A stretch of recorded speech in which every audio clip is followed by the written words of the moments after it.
दूसरे टेस्ट मुकाबले के तीसरे दिन कानपुर के मैदान पर यशस्वी जायसवाल, रविचंद्रन अश्विन और रविंद्र जडेजा ने उड़ाए बांग्लादेश के गेंदबाजों के परकच्चे। टीम इंडिया के इन बल्लेबाजों ने रचा इतिहास। नमस्कार दोस्तों, स्वागत है आपका एक बार फिर हमारे चैनल धाकड़ क्रिकेट में। दोस्तों, भारत और बांग्लादेश के बीच दूसरे टेस्ट मुकाबले के तीसरे दिन का खेल खेला गया, जहाँ पर पहले तो बारिश ने काफ़ी देर तक इस मैच में विलंब किया, लेकिन जैसे ही बारिश रुकी तो भारतीय टीम के बल्लेबाजों का तूफान भी आ गया, जहाँ पर टीम इंडिया की तरफ से 3 बल्लेबाजों ने तूफानी शतक ठोककर भारतीय टीम के स्कोर को तेजी से आगे बढ़ाया और भारतीय टीम तीसरे दिन ही मुकाबले में पकड़ बनाने में कामयाब हुई। तो दोस्तों, हम आपको आज के तीसरे दिन के खेल का पूरा हाईलाइट तो इस वीडियो में बताएंगे, लेकिन उससे पहले आपने अभी तक हमारे इस चैनल को सब्सक्राइब नहीं किया तो चैनल को सब्सक्राइब करके बेल आइकन दबा लें। और साथ ही दोस्तों, आप भी टीम इंडिया के इन बल्लेबाजों की शानदार बल्लेबाजी को देखकर खुश हैं तो इस वीडियो को दिल से एक लाइक जरूर कर दें। इस वीडियो का लाइक टारगेट रख रहे हैं हम मात्र 150 लाइक, तो जल्द से जल्द इस टारगेट को पूरा करें।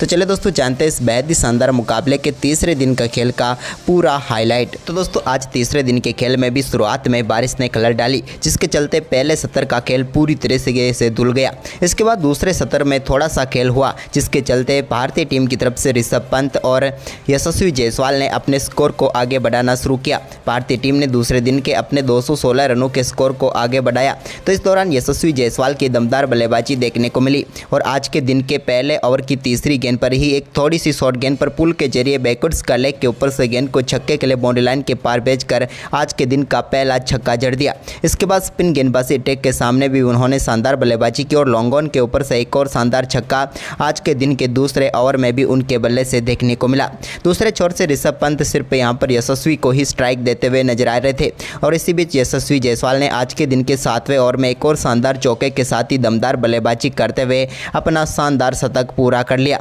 और भारतीय टीम के लिए एक और बल्लेबाज ने महत्वपूर्ण पारी खेल डाली और यशस्वी ने दमदार बल्लेबाजी करते हुए अपना बेहतरीन शतक पूरा किया। वहीं पर इसके बाद दोस्तों, ऋषभ पंत ने भी आज के दिन का अपना पहला चौका आज के दिन के 8वें ओवर में लगाया, जब उन्होंने ऑफ साइड में गेंद को शानदार तरीके से खेला और ड्राइव के जरिए एक चौका मिला। लेकिन इसके बाद यहाँ पर 9वें ओवर में वो भी अपना विकेट गंवा बैठे और लिटन दास ने शानदार कैच पकड़ा और ऋषभ पंत आज के दिन में ज़्यादा कुछ खास नहीं कर पाए। एक बाउंड्री के साथ ही आज के दिन के अपने स्कोर में सिर्फ 9 ही रन जोड़ पाए, जिसके चलते यहाँ पर 118 रनों की पारी खेलकर वो पेविलियन लौटे। इसके बाद दोस्तों, यहाँ पर केएल राहुल ने यशस्वी जायसवाल के साथ मिलकर स्कोर को आगे बढ़ाया। दोनों बल्लेबाजों से उम्मीद थी कि वो एक बेहतरीन पार्टनरशिप करेंगे, लेकिन इसी बीच यहाँ पर केएल राहुल ने शानदार बल्लेबाजी करते हुए आज के दिन के 10वें ओवर की चौथी गेंद पर एक बेहतरीन स्ट्रेट ड्राइव शॉट खेला और गेंद को बेहतरीन तरीके से बाउंड्री लाइन के पार भेज दिया। इसके बाद दोस्तों, यहाँ पर यशस्वी जायसवाल भी एक शानदार व बड़ा शॉट खेला उन्होंने और गेंद को कवर ड्राइव के जरिए लॉन्ग ऑफ की तरफ चौके के लिए बाउंड्री लाइन के पार भेजा। लेकिन इसके बाद 12वें ओवर में वो भी अपना विकेट गंवा बैठे और स्लिप में खड़े नजमुल हसन शांतो के हाथ में कैच थमा बैठे और यशस्वी भी शानदार पारी खेलकर पेविलियन लौट गए। यशस्वी के आउट होने के बाद अब भारतीय टीम की बल्लेबाजी की सारी जिम्मेदारी आ चुकी थी केएल राहुल के कंधों पर, लेकिन ये कंधे आज भी ये भार नहीं उठा पाए और केएल राहुल को मेहंदी हसन ने LBW करके पेविलियन भेजा और एक और झटका भारतीय टीम को दिया और भारतीय टीम को ये झटका करारा लगा, क्योंकि अभी भारतीय टीम का स्कोर 300 रनों के आसपास ही पहुंचा था कि भारतीय टीम ने अपने महत्वपूर्ण 6ठा विकेट भी गंवा दिया। लेकिन दोस्तों, यहाँ पर तो मेहंदी हसन ने कमाल कर दिया, लेकिन इसके बाद टीम इंडिया की तरफ से रविंद्र जडेजा और उनके साथ रविचंद्रन अश्विन क्रीज पर उतर चुके थे।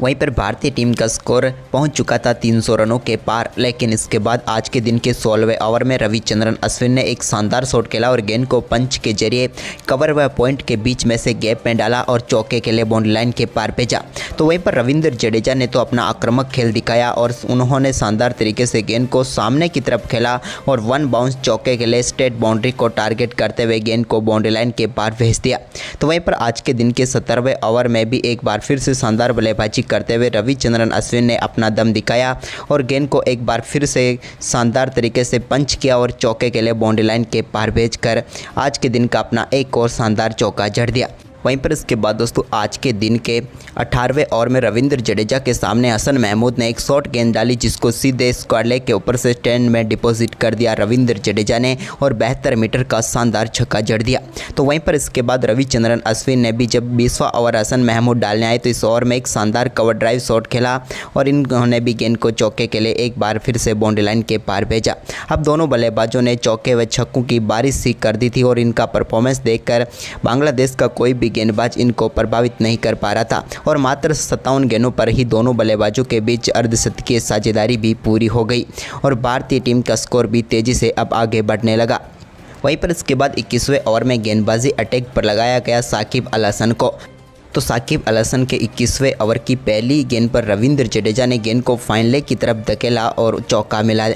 रविंद्र जडेजा को और यहां पर ख़राब शुरुआत कर दी साकिब अल हसन ने। इसके बाद यहां पर साकिब अल हसन के ओवर की ही चौथी गेंद पर एक और बड़ा शॉट यहां पर आर अश्विन के बल्ले से देखने को मिला और उन्होंने अपनी पारी का पहला छक्का जड़ दिया जब गेंद को उन्होंने मिड विकेट के ऊपर से बाउंड्री लाइन के पार भेजा। इसके बाद रविंद्र जडेजा ने भी अपनी पारी का दूसरा छक्का 23वें ओवर में लगाया जब साकिब अल हसन एक बार फिर से ओवर डालने आए तो उनकी गेंद को उन्होंने भी डीप मिड विकेट के ऊपर से स्टैंड में भेजकर एक और शानदार छक्का जड़ दिया। रविंद्र जडेजा और रविचंद्रन अश्विन जिस प्रकार की बल्लेबाजी कर रहे थे साकिब कुछ कर नहीं पा रहे थे क्योंकि साकिब के इसी ओवर की तीसरी गेंद पर भी एक और सामने की तरफ शानदार शॉट लगाया और इस बार भी गेंद को वन बाउंस चौके के लिए बाउंड्री लाइन के पार भेजा रविंद्र जडेजा ने। वहीं पर आज के दिन के 25वें ओवर में रविचंद्रन अश्विन ने शानदार तरीके से मिड विकेट की तरफ शॉट खेला और 2 रनों के साथ अपना बेहतरीन अर्धशतक पूरा कर लिया। इनकी अर्धशतक की टीम को काफ़ी ज़्यादा उम्मीदें थी और आज के मुकाबले में मात्र 56 गेंदों पर ही अपना अर्धशतक पूरा किया रविचंद्रन अश्विन ने। तो रविंद्र जडेजा भी कहाँ पीछे रहने वाले थे, उन्होंने भी एक और शानदार बड़ा शॉट खेला सामने की तरफ और एक बार फिर से चौके के लिए गेंद को बाउंड्री लाइन के पार भेजा। तो वहीं पर रविचंद्रन अश्विन ने एक स्वीप शॉट खेला जिस पर भी उन्होंने फाइन लेग की तरफ गेंद को बाउंड्री लाइन के पार भेज दिया। अब 27 ओवर आज के दिन के पूरे हो चुके थे और अब इन दोनों बल्लेबाजों के बीच शानदार शतकीय साझेदारी भी पूरी हो चुकी थी। तो वहीं पर रविंद्र जडेजा अभी भी अपने अर्धशतक से 1 रन दूर थे तो उन्होंने गेंद को यहां पर सिर्फ पुल किया और सिंगल के लिए ही धकेल कर अपना अर्धशतक पूरा कर लिया। रविंद्र जडेजा ने अपने अर्धशतक के लिए मात्र 45 गेंदों का ही सामना किया। दोनों बल्लेबाजों की ये बल्लेबाजी भारतीय टीम के स्कोर को अब 400 रनों की तरफ लेकर जा रही थी, यानी कि 400 रनों से अब भारतीय टीम सिर्फ 10 रन ही दूर थे। तभी रविंद्र जडेजा ने एक और बड़ा शॉट खेला और गेंद को एक बार फिर से यहां पर बैक फुट से मिड विकेट की तरफ भेज दिया और गैप में डालकर एक और चौका टीम के लिए बटोर लिया। रविंद्र जडेजा की बल्लेबाजी अब रविचंद्रन अश्विन से भी थोड़ी आक्रामक नजर आ रही थी क्योंकि उन्होंने 28वें ओवर में भी एक और कवर ड्राइव शॉट खेला और इस पर भी गेंद को चौके के लिए बाउंड्री लाइन के पार भेजा। इसके बाद आज के दिन का 31वां ओवर डालने आए मेहंदी हसन तो उनकी गेंद पर भी ये शानदार तरीके से मिड विकेट के ऊपर से ही गेंद को टारगेट करते हुए रविचंद्रन अश्विन ने एक और शानदार छक्का जड़ दिया। रविचंद्रन अश्विन के इस छक्के के साथ ही अब दोनों बल्लेबाजों के बीच ये पार्टनरशिप 150 रनों के पार पहुंच चुकी थी। इसके बाद एक और कट शॉट के जरिए रविचंद्रन अश्विन ने भी शानदार चौका जड़ा। दोनों बल्लेबाजों की पार्टनरशिप अब धीरे धीरे आगे क्या बढ़ रही थी, अब तो ये 2 रेस तक की तरफ बढ़ रही थी साझेदारी, जबकि ये दोनों बल्लेबाज अब धीरे धीरे अपने शतक की तरफ अग्रसर हो रहे थे। इसी बीच रविंद्र जडेजा ने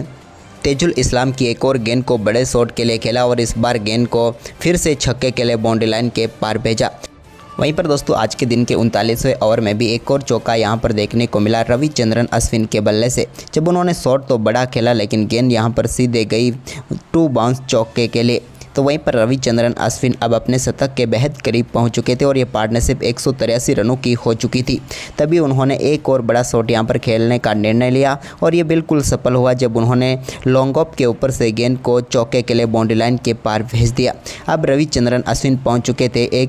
98 रन पर, यानी कि अपने शतक से मात्र 2 ही रन दूर थे, लेकिन इन्होंने शतक भी अपने ही अंदाज में पूरा किया और गेंद को मिड विकेट के ऊपर से छक्के के लिए बाउंड्री लाइन के पार भेजा और इस छक्के के साथ ही शानदार बल्लेबाजी करते हुए रविचंद्रन अश्विन ने मात्र 90 गेंदों पर ही अपना शानदार व तूफानी शतक ठोक दिया और भारतीय टीम के स्कोर को 460 रनों के पार पहुंचा दिया। इसके बाद दोस्तों रविंद्र जडेजा भी अब 92 रनों पर बल्लेबाजी कर रहे थे, तो वो भी अपने शतक से ज़्यादा दूर नहीं थे। वहीं पर आज के दिन के 45वें ओवर में उन्होंने भी एक बार फिर से गेंद को बैकफुट से खेला और इस बार गेंद को स्क्वायर की तरफ चौके के लिए बाउंड्री लाइन के पार भेजकर अपने स्कोर को 96 रनों तक पहुंचा दिया। लेकिन शतक तो इन्होंने भी, रविंद्र जडेजा ने भी छक्के के साथ ही पूरा किया। गेंद को लॉन्ग ऑन के ऊपर से 6 रनों के बाउंड्री लाइन के पार भेजा और चला दी मैदान पर अपनी तलवार और ठोक दिया एक और तूफानी शतक, और इनका शतक आया मात्र 78 गेंदों पर। इन दोनों बल्लेबाजों के तूफानी शतकों की बदौलत अब भारतीय टीम का स्कोर 470 रनों तक पहुंच गया था। लेकिन दोस्तों आज के दिन के खेल में ज़्यादा समय बचा नहीं था, क्योंकि एक बार फिर से बारिश शुरू हो गई और इसके बाद बारिश रुकी नहीं। तो 45 ओवर के खेल की समाप्ति आज के दिन हुई, जिसमें भारतीय टीम के बल्लेबाजों ने 254 रन ठोक दिए और भारतीय टीम को विशाल स्कोर तक पहुंचा दिया। लेकिन इन दोनों बल्लेबाजों ने शानदार शतक ठोककर भारत को मजबूत स्थिति में पहुंचाया। तो आपको इन दोनों की बल्लेबाजी कैसी लगी, हमें अपनी राय कमेंट बॉक्स में ज़रूर दें। धन्यवाद।